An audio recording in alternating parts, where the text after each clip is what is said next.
Bonjour et bienvenue sur Planet Wargame. Bon allez, on spamme un petit peu les épisodes, on vise le spammhammer là pour avoir une chance de rattraper la vraie date du calendrier de l'Avent. Et c'est parti. En parlant de trucs délicieux à spammer, je vous laisse découvrir la case. Les robots castellans. Alors, mais pourquoi le robot castellan? Parce que je pense que d'entre toutes, et il y en a plusieurs des unités comme ça, mais d'entre toutes, c'est probablement celle dont le fleuve gagne le plus à être connu pour les apprécier. C'est pas franchement la figurine qui va faire le boulot, il va falloir s'intéresser à son lore si on veut prendre la pleine mesure de combien ces robots sont à la fois glorieux et intrigants. Alors, je confesse que, comme beaucoup, initialement, j'étais pas fan, c'est le moins qu'on puisse dire quand ils sont sortis.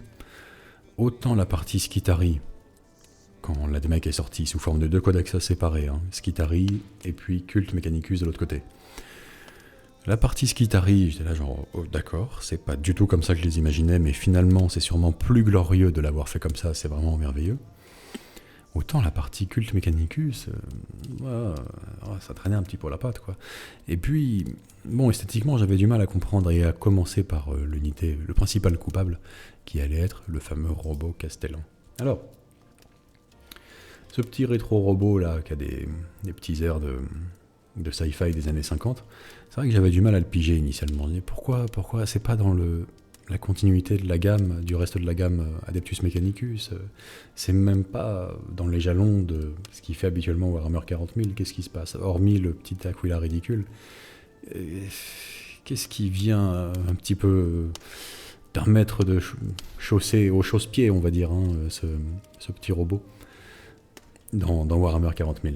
Eh ben, finalement, bien plus tard, je m'étais renseigné sur son lore et je trouvais déjà pas mal, mais alors avec un petit ajout léger, qui je crois vient du codex V9 uniquement. Moi je l'ai jamais lu auparavant, jamais lu dans les codex AdMech, mais peut-être que c'était déjà glissé dans un roman ou quelque chose comme ça et que ça m'avait échappé, c'est possible. Mais avec un petit ajout en V9, ils deviennent encore plus excellents. Et finalement, maintenant, je les adore, ces robots. Je les adore.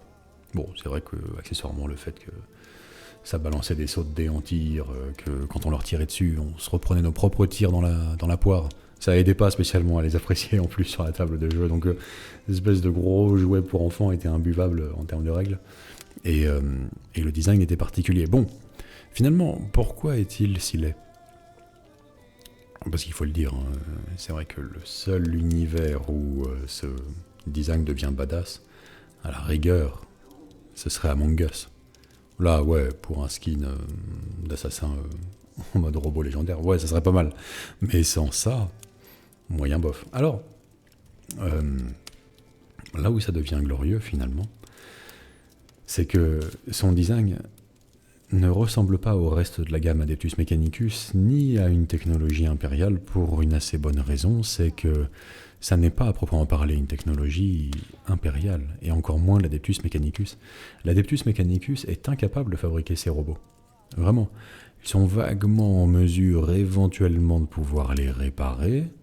Ils sont toujours très intéressés à l'idée de pouvoir looter des pièces dessus si jamais il y en a un qui vient à tomber, et ils sont capables de déclencher une vraie croisade mécanique s'ils ont entendu parler d'un seul exemplaire en état de fonctionnement. Parce qu'en fait, ce sont des robots qui ont été fabriqués dans un âge oublié, antérieur à l'Imperium, antérieur à l'Adeptus Mechanicus. Et certains Monteforge se vantent d'en avoir côtoyé qui seraient plus anciens encore que ceux de tous les autres Monteforge. Bon. Donc ils n'appartiennent pas à proprement parler, en général, aux Monteforge aux côtés desquels ils combattent. Bien que certains vont les repeindre avec le skin de leur Monteforge, mais c'est là guère plus qu'une forme de sponsor en quelque sorte. Il faut pas le voir autrement. C'est juste ça. Et donc ces robots sont extrêmement anciens. Ils sont plus vieux que l'Imperium. Et comme je l'ai dit, on ne sait plus les fabriquer. Alors, la particularité que je préfère à leur sujet, c'est que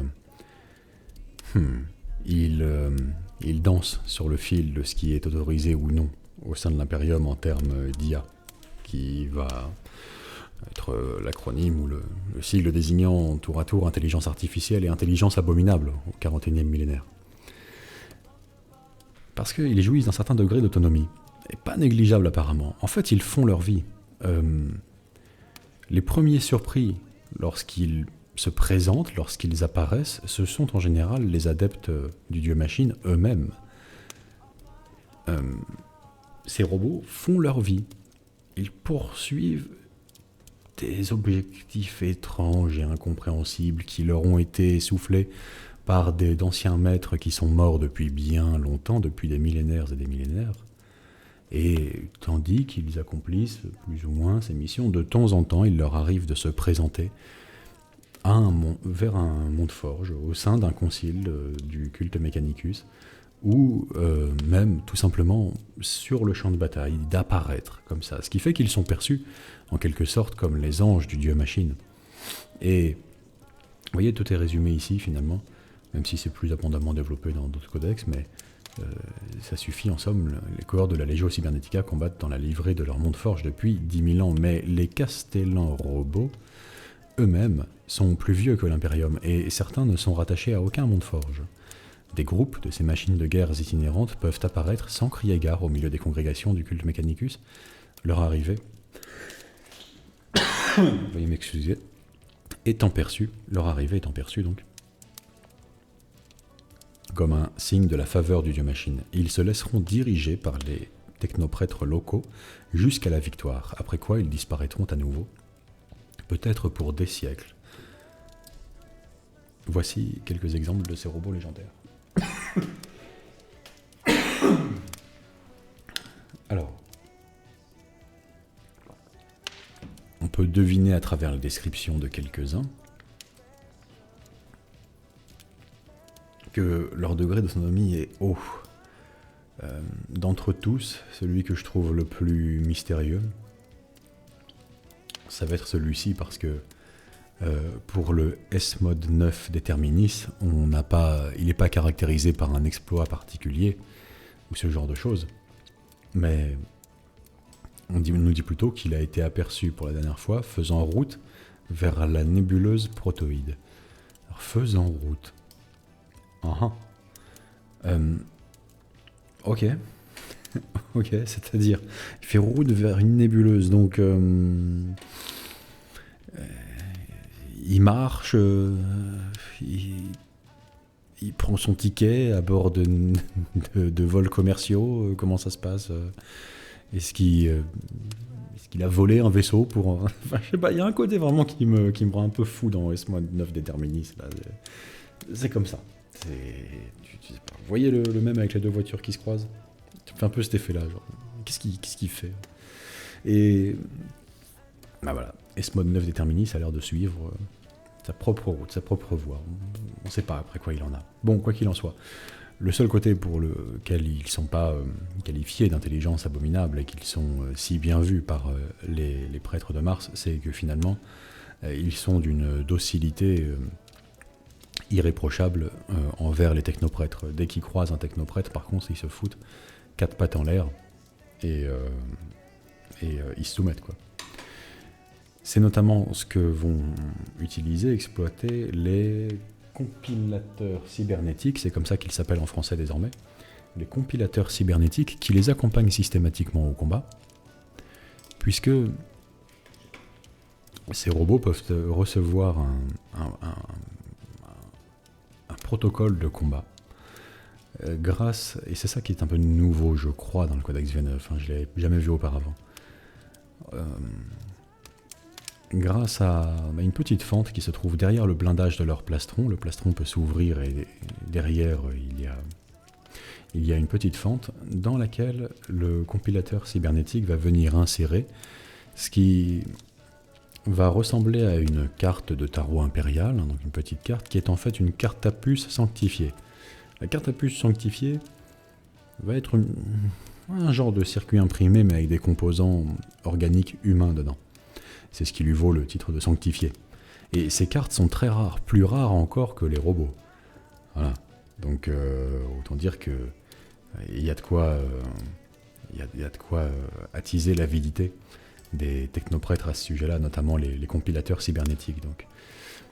Et en insérant cette carte de protocole dans la poitrine du robot Castellan, ça va lui donner un certain protocole de combat qu'il va exécuter, et qu'il exécutera d'ailleurs jusqu'à ce que cette carte lui soit retirée, si bien que si le compilateur cybernétique vient à mourir, s'il est éloigné de ses robots, si peu importe, pour une raison ou pour une autre, celui qui est le seul habilité à lui retirer cette carte ne peut plus le faire, eh bien, le robot Castellan va appliquer ce protocole de combat jusqu'à ce qu'il arrive à court de carburant, qu'il soit détruit.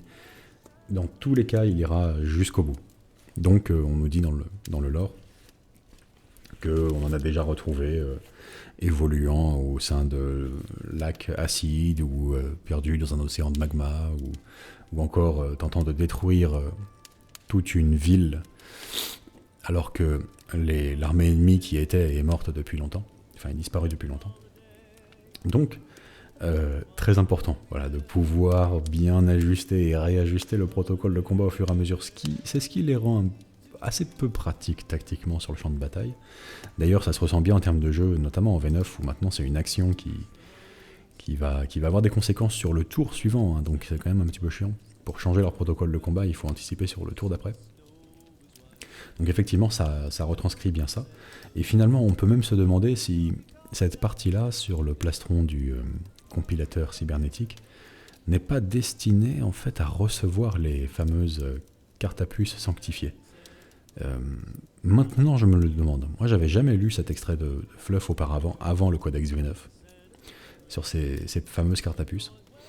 Et même si là, je sais pas, ça semble peut-être rempli de liquide ou quelque chose comme ça, le côté rectangulaire en fait de ces compartiments et accessible directement sur son poitrail me fait penser que peut-être là on est sur des deck box contenant les cartes à puce sanctifiées avec 3 protocoles différents ici. Je sais pas, je ne fais que m'interroger finalement sur ces robots que je détestais et que j'adore maintenant. Donc pourquoi pas.